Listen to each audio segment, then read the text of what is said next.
Yan, kumain siya ng dog food. Winalisan ko naman yung sahig. Wala nang alikabok yan. Kasi yung kainan niya,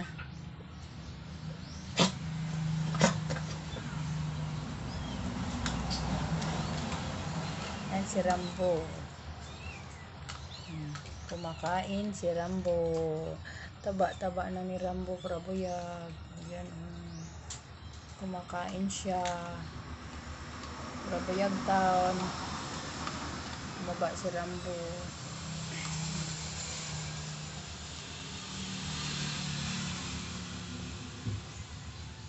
May nakaabang sa kanyang sobra.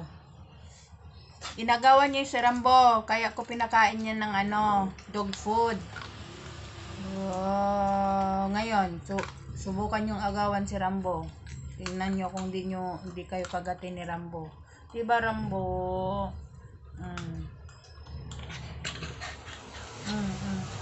Nagpalabi kayo, nagkuhan ka. Sa pag niya yan kanina nung nagalit siya. Para siyang natukan sa kinain niyang dog food. Nakakatawa ang mukha ni Rambo pag inaagawan siya. Marami naman na siya nakain kanina sa kanyang kanin at ulam. Isda yung ulam. Bago siya inagawan, marami na siyang nakain, malapit nang maubos.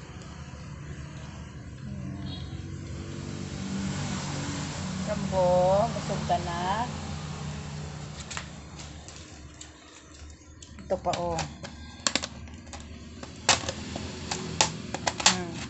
Alin na, binili ko yan para sa'yo.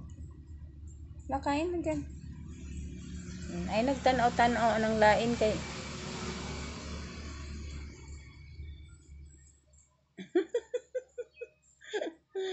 nakamasid siya sa ibang aso. Ayan nakaabang. Nakaabang sa kanyang pagkain.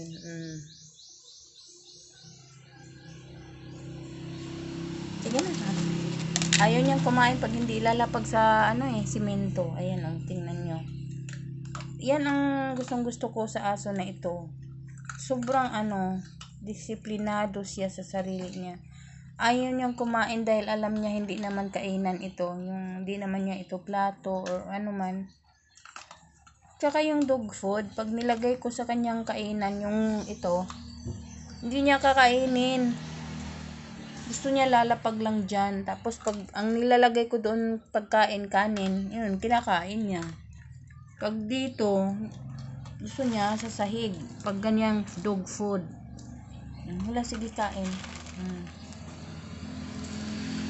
Kaya alas 12 na kami babalik dito kasi magsisimba kami. Thank you for watching.